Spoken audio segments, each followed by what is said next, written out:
Bonjour à tous, j'espère que vous allez bien. On se retrouve pour le brief du jeudi 5 septembre 2024. On se fera un petit point Bitcoin, Ethereum. Vous avez choisi en commentaire aujourd'hui d'analyser Kaspa. Je remets du coup en jeu STX contre INJ. J'ai pris les deux coins en commentaire, donc c'est à vous de décider. Le commentaire qui reviendra le plus gagnera l'analyse. Et puis également, n'hésitez pas à me proposer des idées de nouveaux altcoins que je pourrais analyser. Petit point rapide sur le copy trading. On a eu 3 TP sur la journée d'hier. Donc un sur BGB BTC, un sur BGB ETH, un sur TRX ETH. Je le rappelle, pour rejoindre le copy trading, c'est 100% gratuit. C'est le premier lien en commentaire épinglé. Tous les liens utiles concernant mon contenu. Vous cliquez sur ce petit lien, ça vous ramène sur cette page. Vous vous inscrivez sur BitGate via notre lien partenaire. Vous allez également obtenir jusqu'à 10% de réduction sur vos fees et jusqu'à un bonus de dépôt de 8 000 $ en fonction du premier dépôt que vous allez faire. Vous avez toutes les informations en bas de page ici que vous pouvez lire pour savoir le bonus que vous allez obtenir. Ensuite, il vous suffit de cliquer sur rejoindre copy trading. Vous mettez votre prénom, votre email, votre identifiant BitGet. Vous cliquez sur rejoindre et par mail, vous recevrez l'accès au copy trading. Ensuite, vous regardez cette vidéo, configurez le copy trading. Je vous explique tout. Il y en a pour 10-15 minutes. Vous configurez tout ça et ensuite les ordres s'exécuteront tout seuls sur votre compte et vous n'aurez rien à faire. Alors, pour revenir sur le Bitcoin et avant, on va parler un petit peu des chiffres hier qu'on a eu. Alors, ça va être des chiffres qui sont intéressants sur la demande du travail. En fait, est-ce que la demande dans le marché du travail augmente ou diminue, hein? Et là, on voit que, alors, pardon, c'était pas cette data, je me suis trompé, c'est ici, hop. Et on voit que actuellement, la demande dans le marché du travail est en train de diminuer depuis quand même pas mal de temps. Là, ça fait depuis mai 2022 qu'on est dans une phase ici où ça descend pas mal. Ça indique quoi? Ça indique que s'il y a moins de demandes, il y a moins de postes qui vont être proposés, en théorie, il y a de plus en plus d'Américains qui vont avoir des difficultés à trouver un travail. Et du coup, ça veut dire quoi? Ça veut dire que le marché du travail il est en train de ralentir aux États-Unis. Donc là, ça fait quand même depuis quelques temps, ici. C'est pas la data la plus importante, mais c'est quand même une data intéressante. Et de plus en plus, on semble se diriger éventuellement vers un ralentissement du marché du travail qui pourrait causer éventuellement une récession. Je rappelle que la courbe des taux est inversée depuis plus de 24 mois maintenant, je crois. Alors, je crois que ça fait peut-être c'était en novembre 2022 peut-être. Ça va dépendre de la courbe des taux. En tout cas, on est autour des 20 mois, entre 20 et 24. Faut savoir qu'une courbe des taux inversée, généralement, ça peut causer une récession. De plus en plus, les data économiques semblent nous dire qu'il y a un ralentissement dans le marché du travail. C'est souvent les prémices éventuellement d'une récession, parce que vous savez que quand le marché du travail ralentit, ça peut faire ralentir l'économie, et une récession, c'est un ralentissement de l'économie. Donc les chiffres du PIB sont encore bons, mais on va dire que les premiers signaux d'une éventuelle récession se trouvent là dans les chiffres du marché du travail. Alors aujourd'hui, il y a des datas encore intéressantes à surveiller, donc ça c'était hier. Aujourd'hui, on a le ADP, NFP, donc en gros ça va être les premières datas, je crois, avec quelques petites... je ne sais plus, c'est peut-être le milieu agricole qui n'est pas inclus, je crois, quelque chose comme ça. On aura les inscriptions au chômage également. C'est pas cette journée la plus importante, c'est demain, parce que demain, on a les chiffres du NFP. Donc là, on va vraiment être fixé. On aura également les chiffres du taux de chômage réel. Alors, il faut savoir qu'on avait un taux à 4,3%. Là, le marché est en train de prédire 4,2. Il faut savoir que, par exemple, si on est à 4,5, là, ça indiquerait vraiment que le chômage augmente. Et là, on le voit de toute façon que le chômage est en train d'augmenter. Alors, c'est léger, hein, c'est pas encore exceptionnel, mais par exemple, alors on est en août 2023, par exemple, on était à 3,5, là on est à 4,3. Donc, il y a une hausse ici, on le voit quand même, hein, depuis à peu près 2023. Donc, 2022, ça descendait, 2023, ça descendait. Depuis 2023, c'est en train de réaugmenter le chômage aux États-Unis. Et c'est pas que le chômage, comme je vous dis, c'est les autres datas. Ici, la création d'emplois diminue, la demande en emploi diminue, etc., etc. Donc, c'est ce qui fait que ça devient vraiment compliqué pour le marché du travail. Et donc, ça pourrait nous amener à subir une récession si jamais ça arrive. Donc, ça sera à surveiller. Et c'est pour ça qu'on a beaucoup de tensions sur les assets à risque, hein, si vous regardez bien. Ici, on a le marché américain qui est en train de tirer un peu la tronche. Donc ça, c'est le Nasdaq. Ici, c'est le S&P 500. On a le dollar index qui nous a fait un premier push haussier. On verra demain, vendredi, on refera une analyse pour voir un petit peu où est-ce qu'on en est. On a le gold aussi qui est en train un petit peu de faiblir également. Et puis, on a le marché des crypto-monnaies qui également a du mal. On le voit avec Bitcoin, hein, qui est aussi dans une pente glissante là. Donc, on a vraiment une pression assez agressive sur les assets à risque. Et on voit que pour l'instant, les rebonds sont en train d'échouer, malheureusement. Donc ça, c'est une caractéristique d'un marché qui est toujours baissier. En tout cas, ce flux ici est toujours baissier. Donc pour parler du Bitcoin graphiquement, hier, on avait vu ensemble les deux imbalances ici qui sont venus nous déclencher notre prise de stop. Donc ce qu'on appelle ce low weekly. On avait dit que s'il y avait une cassure de cette imbalance, le marché irait très probablement récupérer les stops. Une livraison du prix sur des buy stops, c'est exactement ce qu'on a eu ici. La livraison des prix pendant le lunchtime aux États-Unis, c'est très souvent pendant ces horaires-là que la prise de stop se fait. Ensuite, c'est un reversal, très souvent, il opère en après-midi aux États-Unis. Et là, on voit que justement, en après-midi, on a eu une bougie de réjection ici à 13h, 14h, qui va nous créer juste ici une imbalance baissière. Imbalance baissière qui a été maintenue. Alors là, on a essayé de dévier un petit peu après la session américaine, mais au final, ça a été maintenu. Je pense qu'en 15 minutes, on devait avoir probablement une imbalance un peu plus clean ici. Voilà, ici, en dehors de ce fake-out, là, le marché a distribué dans l'imbalance et s'est retourné. Donc, en théorie, on a trouvé un top sur le sommet des 58 500 $, donc sur le sommet d'hier. Et depuis le marché ne respecte plus la dernière imbalance haussière qui est venue chercher notre zone de stop. Là, ici, vous voyez, elle n'a pas, donc prise de stop, création d'imbalance, elle n'a pas été respectée. Ça, à ce moment-là, on a l'information que la livraison du prix maintenant se fait en sell stop. Ça veut dire quoi? Ça veut dire que le marché maintenant il est intéressé pour aller taguer des sell stop. Donc le prochain sell stop, il est ici, il est à 56 154 $. Alors ça ne veut pas nécessairement dire qu'on va y aller encore une fois, mais en tout cas là c'est l'intérêt du marché dans l'état. Tant qu'on respecte les imbalances baissières ici, pour l'instant on les a pas encore retestées, tant qu'elles sont respectées jusqu'à preuve du contraire, le marché ne revient pas les déclencher, mais il les forme. Donc on verra si elles sont tag, est-ce qu'elles seront respectées ou non. Mais bon, on a quand même l'info que le marché passe d'un état où il forme des imbalances haussières à un marché où il casse les imbalances haussières et repasse dans des imbalances baissières. Donc là, il y a un gros changement dans le comportement du prix. Et c'est ce qui fait que, en théorie, là, l'objectif du prix aujourd'hui serait d'aller visiter les 56 147. Alors, personnellement, depuis la prise de ce low weekly ici, je ne serais pas étonné que le bottom ait été trouvé pour cette semaine. Je parle du bottom de cette semaine, je ne parle pas du bottom définitif, ok? Ce que je vois sur le prix, c'est qu'on a formé un range en fait avec la bougie d'hier. Là, le marché va être coincé entre le plus bas d'hier et le plus haut d'hier. Faut savoir que aujourd'hui, il y a de la news écho. Bon, c'est pas les plus grosses news, c'est vraiment demain la news la plus importante avec le NFP. Mais il faut savoir que les jours de news écho, très souvent, le marché vient déclencher le sommet ou le plus bas de la veille. Et donc, je ne serais pas étonné que le BTC, éventuellement, vendredi, revienne faire un petit tour au-dessus de ce sommet ici pour y récupérer les stops, car c'est un sommet daily. Je rappelle que le prix est toujours baissier, ça, on peut pas dire le contraire. Ça, c'est un flux qui est toujours baissier. Moi, je ne vois encore aucun signal bullish qui m'invite sur une échelle daily, donc c'est-à-dire le flux principal, à vous dire, ok, le flux principal, il sera haussier, on fera de la livraison sur buy stop. Non, du tout, on fait toujours de la livraison sur sell stop, c'est-à-dire, ça veut dire qu'on cherche des zones de sell stop comme ici, et que si ça se reverse pas, la prochaine zone de sell stop, elle est là. Elle est à 53 925 $. Dans l'idée, en daily, c'est de se dire que le prix est, pas dire ça, mais configuré pour aller à 53 925 $, en théorie. Ok. En tout cas, c'est ma lecture du prix personnel. Là, je ne vois pas encore quelque chose de bullish ici en daily. En horaire, on en avait parlé, ce signal ici, c'est un signal haussier qui aurait pour premier objectif de venir chercher ce sommet et cette imbalance baissière. On y est venu, on se fait rejeter à nouveau, ce push est terminé. Maintenant, la question, c'est est-ce qu'on peut rentrer dans une forme de range qui va essayer de marquer un marché qui va essayer d'aller récupérer plus de stops, par exemple cette zone de stop ici, aux 60 000 $, ou ça ferait sens après le tag d'un plus bas weekly, pardon. Si ce n'est pas le cas, si le seul rebond que le marché nous offre après le tag d'un plus bas weekly, c'est ça, à ce moment-là, il va falloir s'attendre à ce que le prix, malheureusement, là, fasse une continuation baissière. Et après, comme je vous dis, les prochains objectifs, pour moi, c'est ces lows ici, 54 500, 54 300. Et puis, pour moi, l'objectif vraiment, c'est ce low daily, là, à 53 925 $. Donc, j'ai pas plus de choses à dire. Je vous invite à surveiller la dernière impulsion qu'on a eue, parce que cette impulsion est une impulsion qui a été déclenchée après la prise d'un low weekly. Donc là, c'est la dernière imbalance haussière qu'on est en train de bosser, que vous voyez là. Hop, vous voyez?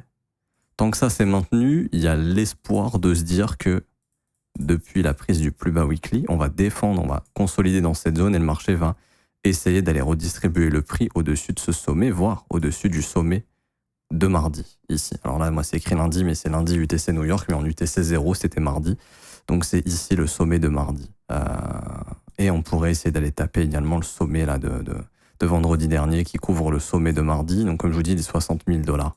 Donc surveillez bien cette zone que je viens de vous indiquer, là, cette imbalance horaire. C'est ce qui peut vraiment essayer de maintenir le Bitcoin sur un creux ascendant et essayer de prendre à contre-pied et de continuer ce push qui a été initié depuis la prise du plus bas weekly, qui permettrait de faire une livraison sur ce sommet 58 500, ce sommet 59 700 et ce sommet 59 900 / 60 000 $. On perd cette imbalance ici, on se donne rendez-vous sous les 56 100 et éventuellement sous les 55 500 à nouveau, puisque livraison du prix sell stop. En théorie, là, le prix pour moi, il est déjà bon pour faire la livraison sell stop. Juste, voilà, on laisse une dernière chance à cette imbalance ici, qui peut éventuellement essayer de nous relancer sur quelque chose, car c'est pas une imbalance bidon, c'est une imbalance qui se forme après le tag d'un low weekly. Et donc, un low weekly, c'est important, ça permet de déclencher plein de stops, en fait. C'est ce qui pourrait permettre à Bitcoin, là, d'essayer d'aller chercher un peu plus de stops au nord, car comme on continue d'accumuler pas mal de sommets descendants, qui à un moment donné seront chassés. Mais pour l'instant, voilà, c'est pas encore le cas. Et du coup, demain, NFP, et vous savez que le jour de NFP, très souvent, on va chercher les extrémités des journées daily. Donc, par exemple, imaginons la bougie d'aujourd'hui, c'est ça. Il faut se dire que demain, le marché ira probablement nettoyer soit les deux, soit une des deux bornes de la bougie de mercredi. Si on prend le sommet de la journée de mercredi, attendez-vous à ce que derrière ça fasse ça. Si on prend le plus bas de la journée de mercredi et que ça réagit bien, là on pourrait vraiment essayer de prendre à contre-pied pour essayer d'aller récupérer ce sommet daily ici au 60K. J'ai pas plus de choses à dire, donc ce qu'il faut retenir c'est que ça reste baissier malheureusement, qu'on a pris un plus bas weekly et que ça peut former le bottom de la semaine, qui peut initier un squeeze jusqu'aux 60 000 $. Mais tant que le sommet ici, le dernier sommet descendant, n'est pas cassé, on reste dans un flux baissier. Donc même si on voit ça, il y aurait plus de chances de juste faire un squeeze à 60K et une continuation baissière. Okay, la question là, c'est est-ce qu'on squeeze à 60K ou est-ce qu'on s'arrête juste ici? C'est juste ça pour l'instant la question. C'est pas est-ce qu'on repart to the moon. Ça, c'est pas la chose la plus probable tout de suite. Au vu du contexte fondamental et au vu de l'analyse technique en fait tout simplement et du flux du marché. Pour revenir sur ETH. Alors ETH, pareil, vous voyez, ça c'est notre candle range ici. Donc la bougie de mercredi va être notre candle range. Donc on va consolider dans cette bougie de mercredi. Donc là on voit que la journée de jeudi va probablement consolider à l'intérieur de cette bougie, dans la bougie d'hier en fait tout simplement. Demain pareil, NFP, ça va impacter Ethereum.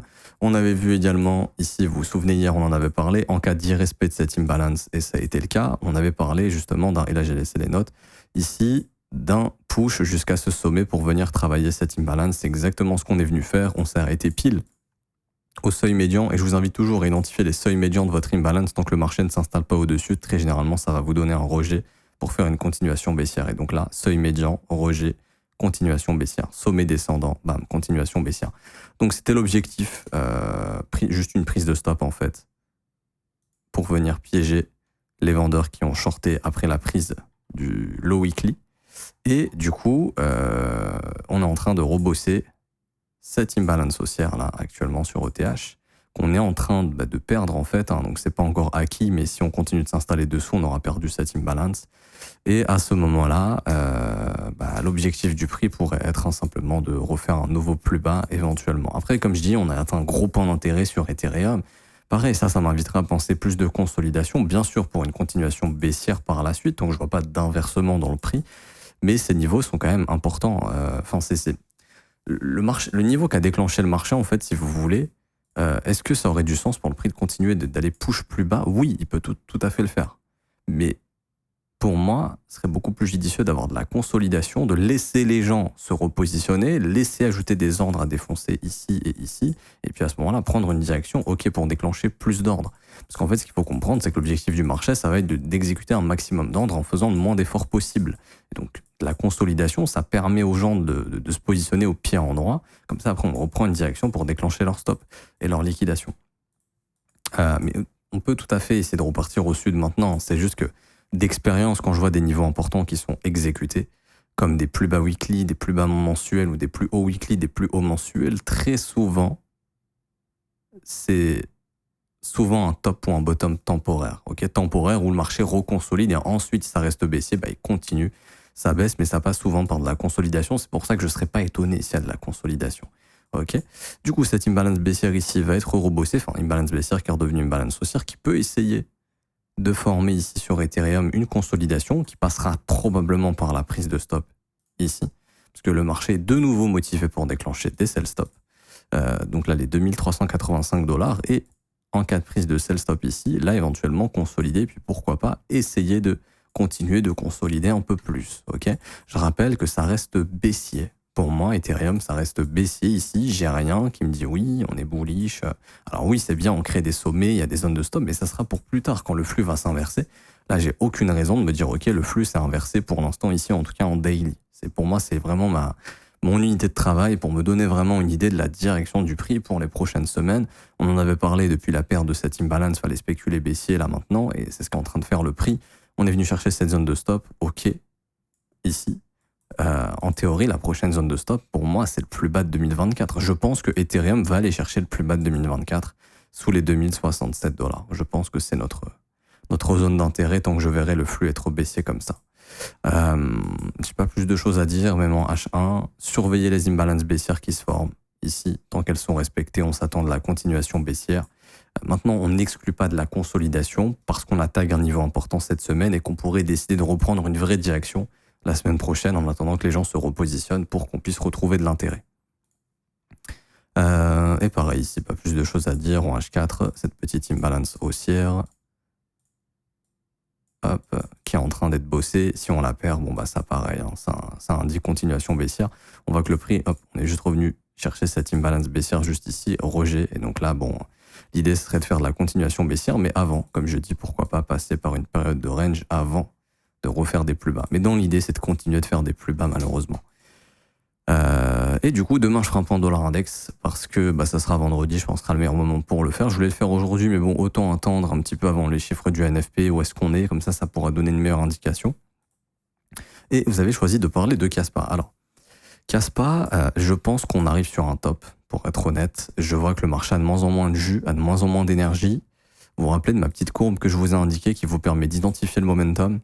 Alors, le marché, quand il est très bullish, il va passer par cette phase-là. Ok, ça c'est la phase très bull, donc le momentum est très bullish. Ensuite, vous avez la phase orange, où le marché commence à réintégrer les sommets qu'il casse. Ça, c'est très souvent la phase où là, on est proche du retournement, ou d'une consolidation pour un push supplémentaire. Mais c'est soit l'un, soit l'autre. Là, dans l'idée, pour moi, ça serait pour un retournement. Je vous explique après pourquoi.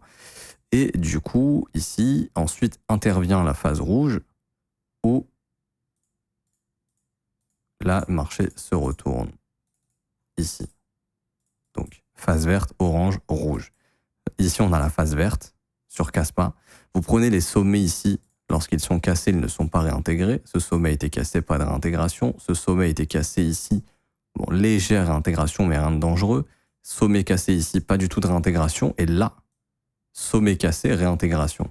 Sommet cassé, réintégration. Prise de stop, réintégration. Prise de stop, réintégration. On est bel et bien dans cette phase orange ici.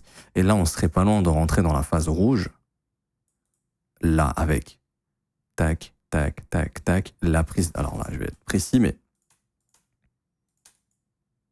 je vais vous redessiner la même chose sur le graphe ici, ça va vous sauter aux yeux. Ça, c'est la phase verte. Tac, tac, ok. Ça, c'est la phase verte, le momentum, il est très fort. Ensuite, la phase orange. Tac, hop, hop, hop, hop, hop, hop, et hop. Ok, là, c'est la phase orange. Et là, on serait dans la phase rouge où le dernier plus bas en weekly qui a connu une cassure de sommet, c'est lui. Ça, c'est un niveau important à surveiller. Ah, j'augmente l'opacité. Ça, c'est le dernier creux ici qui a déclenché ce sommet. Donc là, je remets du rouge pour repasser sur le orange. Mais là, on serait en train de rentrer dans la phase rouge. Okay, là, je fais pas d'héliotisme ou autre. Hein. Là, je vous montre le flux du prix. Ok, je fais pas d'héliotwave, rien de tout ça. Là, c'est de la lecture du prix. Et si le marché casse le dernier low weekly ici à 0,146, donc à 14,6 centimes, attendez-vous à ce qu'on rentre dans la phase rouge. C'est pour ça que là, je suis en train de vous dire, je pense que casse, il a top.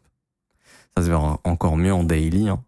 Mais là, vous voyez les réintégrations de sommet, sommet, réintégration, sommet, réintégration. Et là, vous avez le dernier lot qui est venu chercher ce sommet juste ici, qui n'a pas encore de clôture sous son niveau, mais encore de chandelle, c'est déjà fait. Là.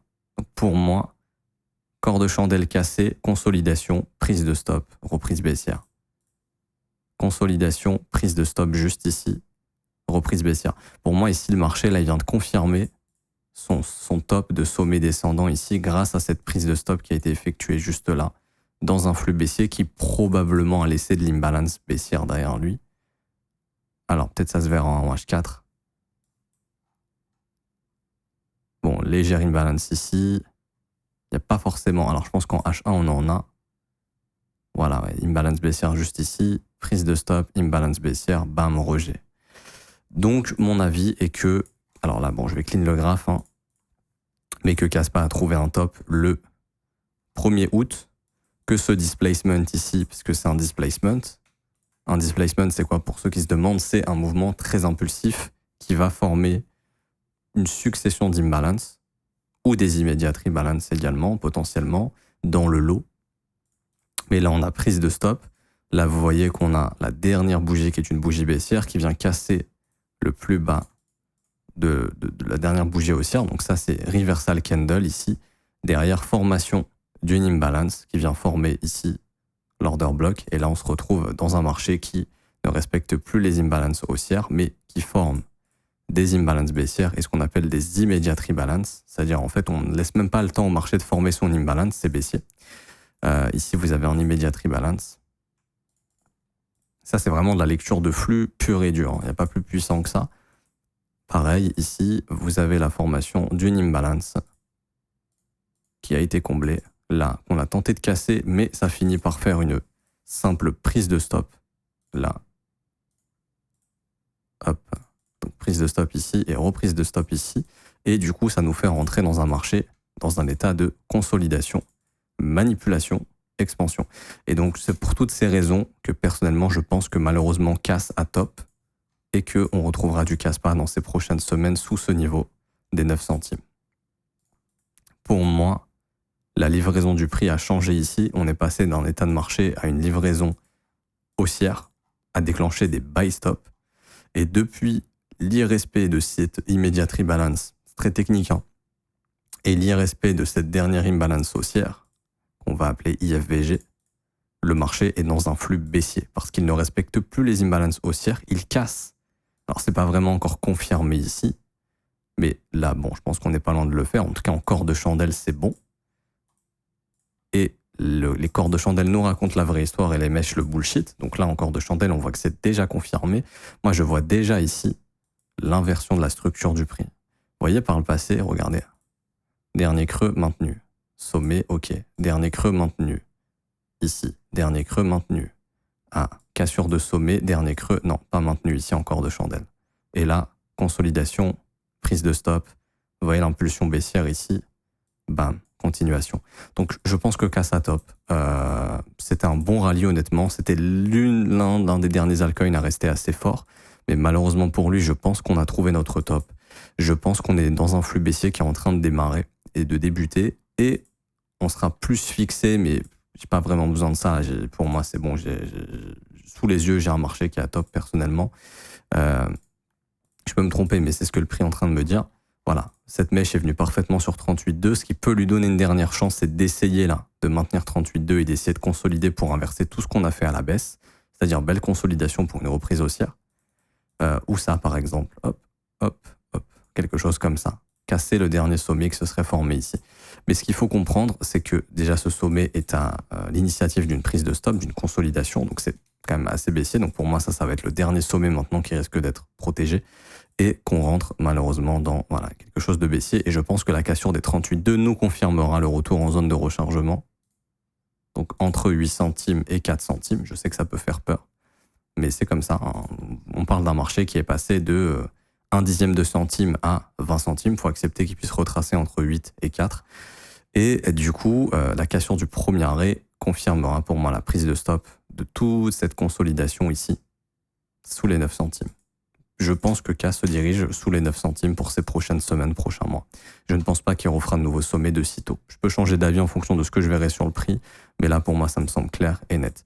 Je vois également ici un immediate balance bullish qui fail, un immediate balance bearish qui réussit. J'ai pas besoin de plus. Je vois que le flux pour moi a changé de main ici. Cette dernière bougie baissière englobe toutes les bougies précédentes. On a une très grosse prise de stop ici qui opère. Regardez-moi cette bougie, cette réaction. Et le marché maintient le sommet de cette bougie. La dernière bougie haussière, ici, permet d'aller chercher 2 sommets weekly. Là, on a une réjection, le marché est en train d'aller casser le plus bas de la dernière bougie baissière. J'ai pas besoin de plus. Pour moi, le flux est baissier. Maintenant, je peux identifier le seuil médian de cette mèche, ici, qui pourrait faire office de tenter de rejeter, juste là, autour des 14 centimes, mais après sans plus. Je regarde encore de chandelle également. Vous voyez là, tac, tac, tac, tac, tac. On est en train de perdre le dernier creux là. Ici. Vous voyez, on a eu un rebond qui échoue, qui forme un sommet descendant. On est en train d'aller l'attaquer. Moi ici, je vois plus rien d'haussier pour être honnête. Donc je pense qu'on a top. Si vous avez du cash, je pense qu'il faut edge ou sortir, tout simplement, et réattendre que des signaux bullish apparaissent. Mais honnêtement, là, quand je vois la tronche du truc, c'était un très beau rallye, c'était un asset qui était assez fort. On n'a pas casse BTC, ok. C'est un asset qui était assez fort, mais malheureusement, je pense que c'est un asset qui est en train de se diriger vers les 9 centimes et qui va devoir aller reformer un bottom plus bas pour repartir dans une vague haussière. Je m'arrête ici pour aujourd'hui. J'espère que ça vous aura plu. Si c'est le cas, n'hésitez pas à laisser un petit pouce bleu, vous abonner si ce n'est pas déjà fait. Également, en commentaire épinglé, premier lien, vous avez tout ce qui est important. Donc, vous cliquez sur ce lien que je suis en train de vous indiquer. Ça vous ramène sur cette page. Vous avez le lien pour s'inscrire sur BitGet pour avoir accès au copy trading, avoir accès à la formation gratuite, qui est une formation sur l'investissement que j'ai sortie au bottom du marché et où je vous donnais toutes les structures que vous pouviez acheter et quasiment toutes les structures se sont formées. C'était le début du rallye. Solana, etc., etc. On l'avait vu dans la formation gratuite, enfin dans les vidéos également de VIP. Ensuite, vous avez le VIP gratuitement également. Vous pouvez rejoindre et accéder au VIP sur le Discord. Tout ça grâce à BitGet gratuitement. Ensuite, vous avez accès à l'école. Donc ça, c'est le seul abonnement qui est payant. Si vous souhaitez vous former à mes côtés tous les jours, du lundi au vendredi, là, vous voyez ce qu'on vient de faire. Ça, on le voit quotidiennement dans les briefs. Conditions techniques, qu'est-ce qu'est en train de faire le prix, ce à quoi on peut s'attendre, la lecture du flux. Est-ce qu'il est mieux maintenant de spéculer en short ou en long? Quel serait l'avantage de faire du short ou du long, etc., etc. C'est des choses qu'on observe tous les jours. Ça se passe dans l'école, ça commence à partir de 49 € par mois, c'est sans engagement. Vous avez aussi l'offre 3, 6 et 12 mois qui sont moins chères, qui ont des réductions, qui sont simplement des abonnements plus longs, mais vous avez des réductions, donc on a jusqu'à 36% de réduction sur l'offre annuelle en comparaison à l'offre mensuelle. Pour moi, c'est le meilleur endroit pour vous former. Vous aurez également accès tout simplement au Discord, à la formation qui vous sera envoyée par mail, et vous avez également tous les avis des élèves qui se retrouvent sur cette page, mais également dans le Discord, dans témoignages école. Pour rejoindre le Discord, c'est gratuit également. Ça, c'est vous cliquez ici, rejoindre le Discord, ça vous ramène dans le Discord directement et vous pouvez échanger avec la communauté. Je m'arrête ici, je vous souhaite une bonne journée, on se retrouve demain. Ciao, ciao.